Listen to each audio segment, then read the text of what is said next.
Okay, and go.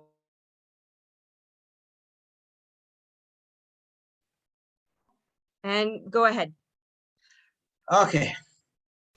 Good afternoon, everyone, and welcome to West Africa TISA Conference, September 2021. Hi, I'm Fadidac from Cameroon, and I will be leading this session on how to improve students' writing skills through creativity. And I hope we have a great session, and I have a couple of activities that we're going to go through. So let's go. Next slide. So this is my session outline. During this session, I will provide reasons why I chose to speak on creativities.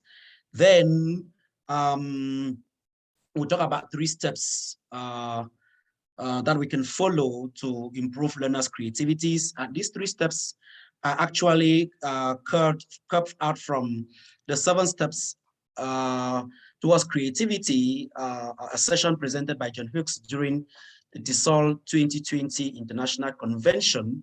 I followed that session, and from it, apply a couple of steps, but today I'm talking about 3 out of the 7 steps. Then I'll round up this presentation with points that I learned from applying these steps. Next. Now, why did I choose to talk about creativity?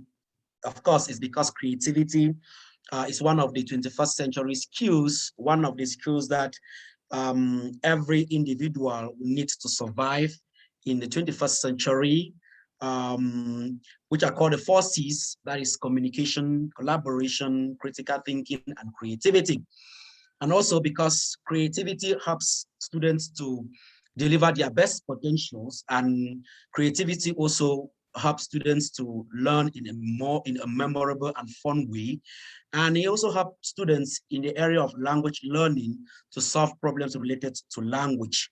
And of course, as I said, these steps are adapted them from 7 Steps Towards Creativity in the Classroom by John Hughes.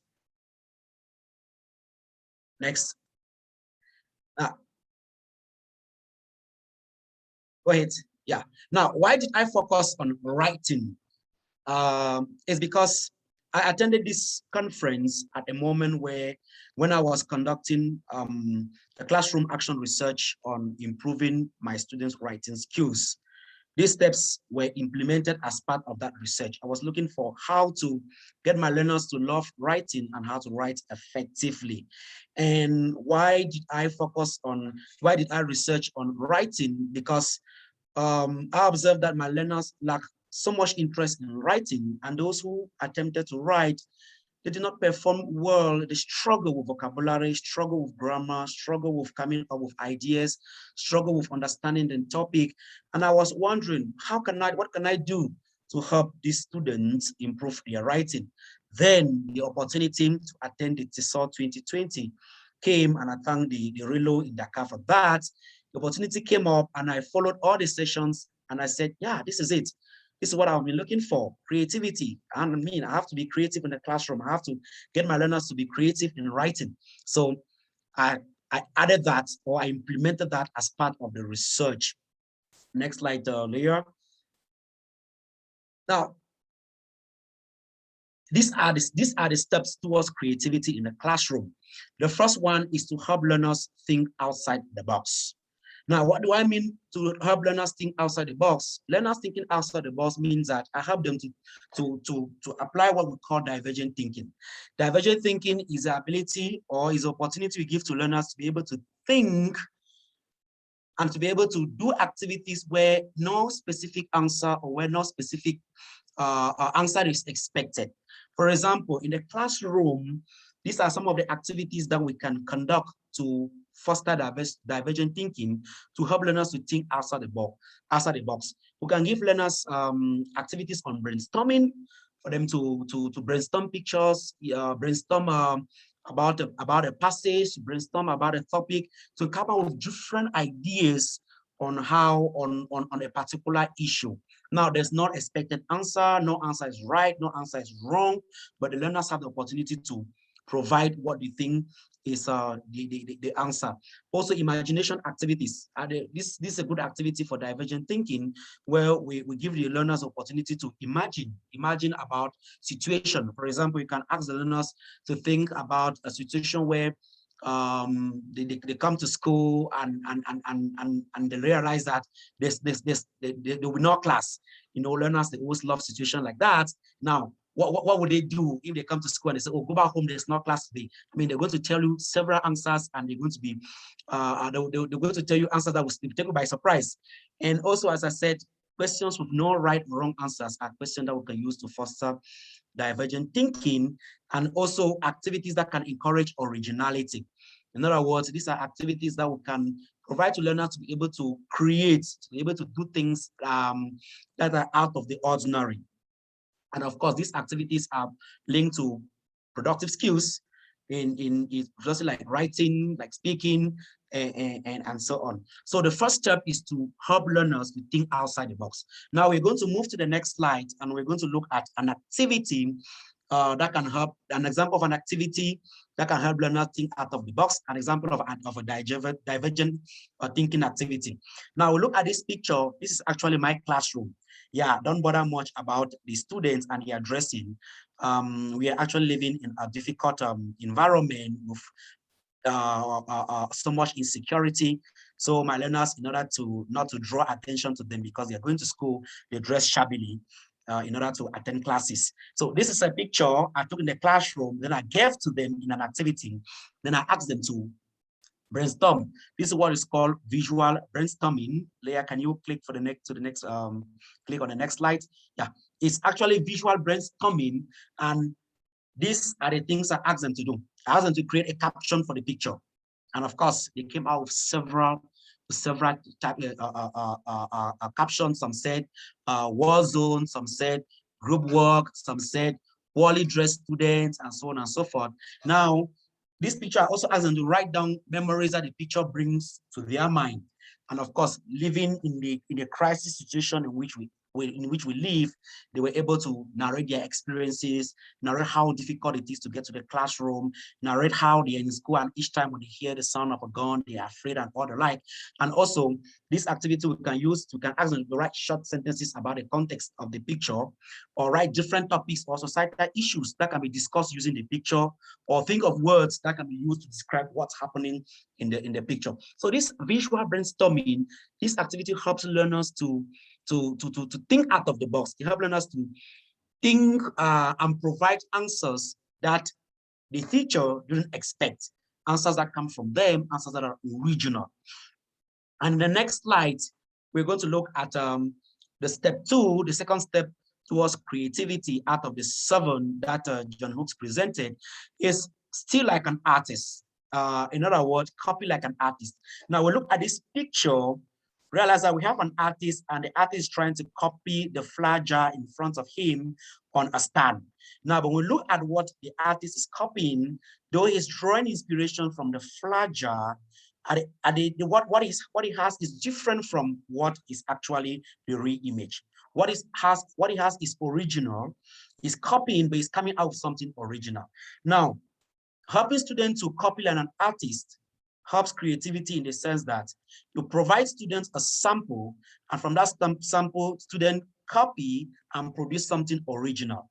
And in the area of writing, you provide a model write-up, and the student follow your model write-up, and they come out with something that is original, that is peculiar to their own circumstances. Now, we're going to look now at an activity that we can use that can help us to copy like an artist.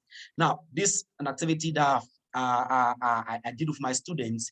It's actually what we call the Where I Am From poem by George Eller. In this poem, this is a poem that is talking about the author's background, where he comes from, his experiences, his sufferings, his joys, the pains, and all the issues the poet has gone through in life. And the peculiarity about this poem is that the places or the issues he's saying he came from, or the places he comes from, are not actually what you expect. For example, he says, I am from clothing, I'm from Clorox and carbon tetrachloride, I'm from the dirt under the back porch, black, blistering, it tastes like bees. I'm from the, the forsythia bush, the Dutch elm. Next slide, the poem continues on the next slide. He said, whose long gone limbs I remember as if they were my own. I am from Fuge and Eyeglasses, from Imogen and Alafair. I'm from the Know It All and the Pass It On, and so on and so forth.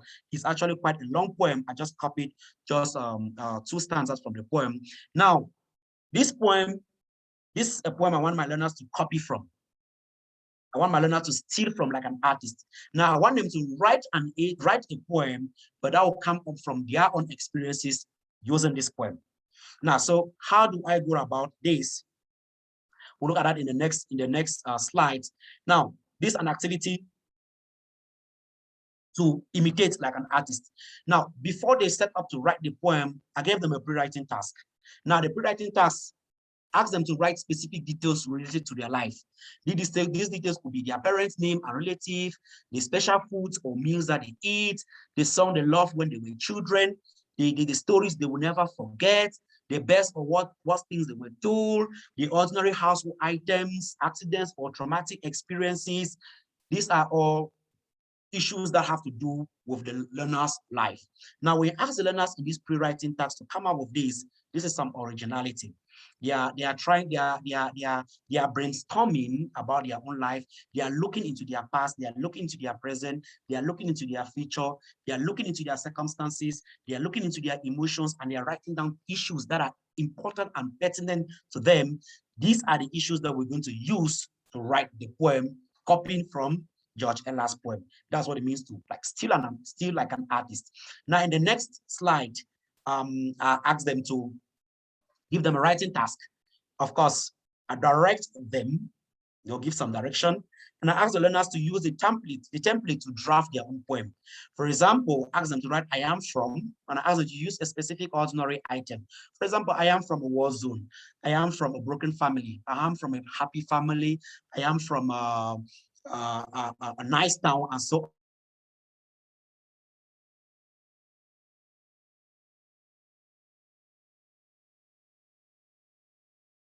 on. Then you keep on adding in their poem, sorry, object, name of another object, use the name use an adjective, use another adjective, add essential details. When you mix up these issues, these little issues, you begin to build the poem.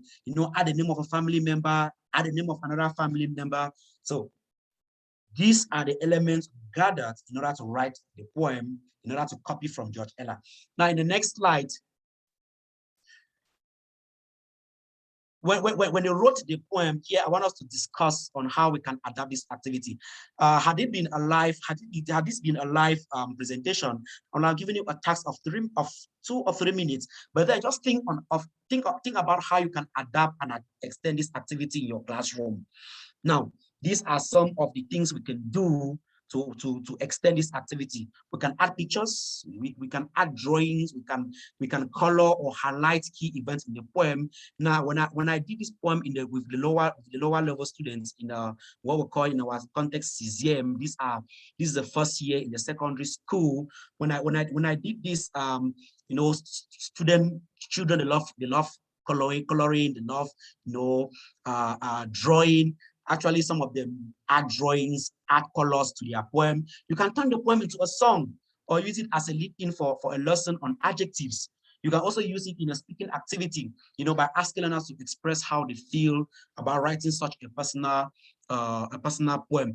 Of course, at this particular point, you got to be very, very careful, because when we wrote the poem, there's one student that when I asked students to read their poem, there's one student that's writing the poem, and she broke in tears, and I had to stop the class and ask what was the issue. I realized that the poem was very emotional because the student had lost their father some years, and when she was writing about the parents, it became so emotional that she had to, she broke down to crying. So you can use that as a speaking class. You know, how do they feel about that? When I gave the floor to the student to express how she felt about the poem, that was an opportunity for her to speak, and which was somehow, you know, healing. So that is the second stage of, or the second step, or the second activity towards creativity, which is stealing like an artist, copying like an artist, but coming out with something that's original, that is unique. Now, in the next step, we talk about doing something. Yeah, go back. All right, breaking habitual patterns of thinking. That is, break away from routine. You know, routines have the ability to kill creativity. We'll keep on doing one thing over and over, and in the same way, we might fail to be creative. And when students are doing something over and over, it can become boring and it can become less creative. Now, this activity that I'm going to present, as I said, is all about breaking away from routine, and it could also be about starting a lesson differently. It could also be about conducting a post-writing task differently. It could be concluding a lesson differently from the way you usually do it. So it's all about breaking away from the habitual pattern of thinking, the habitual pattern of doing things, doing things in your class differently, getting to the classroom and starting your class differently, introducing a lesson differently, conducting activity differently. That's all about breaking patterns of thinking. And when you do that with learners, it also helps them to be creative. You know, at this level, we have creativity at two levels: creativities from the learners and creativities from the part of the teacher. Now, in the next slide, we're going to look at an example of an activity that I did differently. Now, it was actually a vocabulary activity, which was an extension of the vocabulary lesson, where related to drugs. In the lesson, it was a reading comprehension. In the lesson, we had actually brainstorm about causes, consequences, and solutions to substance abuse, to drug abuse in the school milieu. And in the course of that reading, we actually came out with vocabulary and expressions that are related to drug abuse. Now, what I usually do when I do a reading lesson, then when I get to a vocabulary lesson, I want learners to use a vocabulary. What I usually do is that I ask them to write a dialogue, I ask them to write a paragraph using the words, and it became somehow very boring. But this time around, I decided to apply this term. I decided to do it differently. Then I decided to ask the learners to write a dialogue by personalizing an element they identified during the brainstorming stage. In other words, they will write their dialogue between a character, but the other second character will not be a person per se, but the second character is going to be an element that they pick from the passage. Now, this is what they did. We'll look at that in the second stage. This is what we built together. We actually came out with a dialogue. They did their own dialogue, and they were very interesting dialogue. So this is what we built together as a class, and it was a dialogue between Richard and marijuana. Now, in the classroom, we actually did not use marijuana. We use the local name we used to call substance drugs. There's what you have: banga, you have bar, you have jar. These are the local names that we use in the Cameroonian context to refer to drugs. But I chose marijuana because it's a term that most people will identify with. So this is a dialogue between Richard and marijuana that was personalized. So the dialogue goes thus. Richard says, "Are you marijuana, Peter's best friend?" Then marijuana replied, "Of course I am." "Richard, what a terrible mess you've done out of Peter's life. He's gradually losing it." You see, at this particular level, we're already bringing in the notion of terrible mess and losing it, which is actually the consequences of drug abuse. Then, wait a minute. It's not my fault if his parents did not guide him against peer pressure. Now, we have the role of parents coming up, parental guidance, and peer pressure, which are the causes of drug abuse. Then Richard said, "Come on, man, we all give in to peer pressure at one point in life, but we don't become drug addicts, the consequence of substance abuse." Then, well, if you're lucky enough that policies on drug abuse, the text we read, there was a solution, good policies on drug abuse, and that you are not too curious to try me out. You know, once someone let me in, I hardly get out. Now, the dialogue continues in the next slides. Then Richard replied, are you aware that Peter has behavioral problems and personality disorders because of you?" We have consequences of drug abuse, behavioral problems, and personality disorders. Then marijuana replied, I sure do. He will soon become suicidal if nothing is done. He's got too many problems at home and in school. His friends are not helping either. Again, the causes of substance abuse, they come up again at this level, and also the consequences, he becomes suicidal. The Richard asked, what can he do to get rid of you? Then marijuana replied, nobody gets rid of me that easily. He has to get others involved and be open about it. Now, getting others involved, being open about it, these are the solutions to substance abuse. So this is a dialogue that we wrote with the students, and you realize that this is out of the ordinary. It was very interesting. The students were very happy with the dialogue, and it was a very active class because we spent so much time writing this dialogue because students were they wanted to propose their ideas, they wanted to bring their own experiences, they wanted to force their own agenda. I had to use some, have a good grip over the classroom for us to come up with this dialogue. But we did it differently. We broke out of the patterns, and it was very fun. It was very memorable. It was very creative as well. So these are the 3 steps was creativity that I gathered from John Hughes' 7 steps.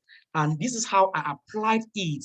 And of course, as I was doing it within the context of research, I came to some lessons. I learned some things, which I'm going to share in the next slides.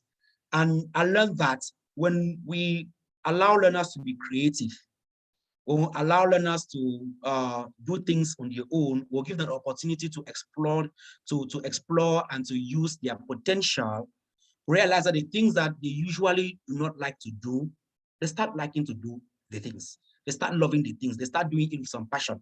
And that's what I realized with my students, is that they started loving writing.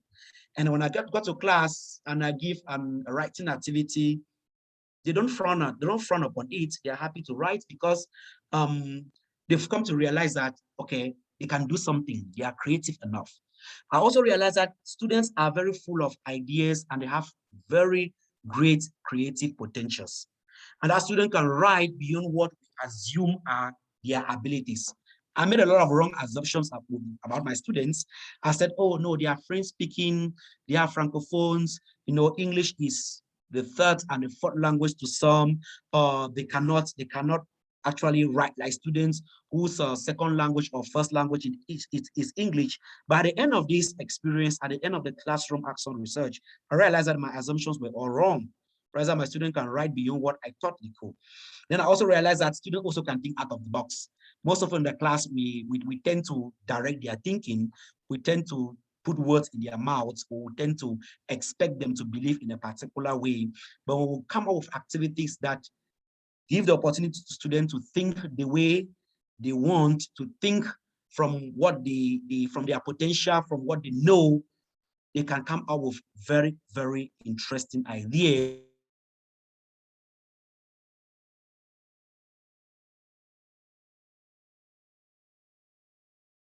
And lastly, what I learned, it's always a good thing to try something new in the classroom. We try something new in the classroom, it's always interesting. I tried creating a dialogue differently, and at the end of the day, it was interesting. So much so that when I get to the classroom, when I do something, next time when I come to the classroom, I don't want to do the same thing again. I want to do it differently. I want to do it in a more creative way. And because I realize that we do that, it's always very, very fun. So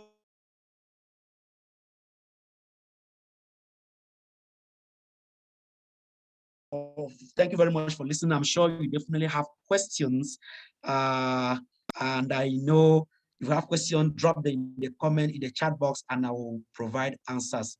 Thank you very much for your kind attention.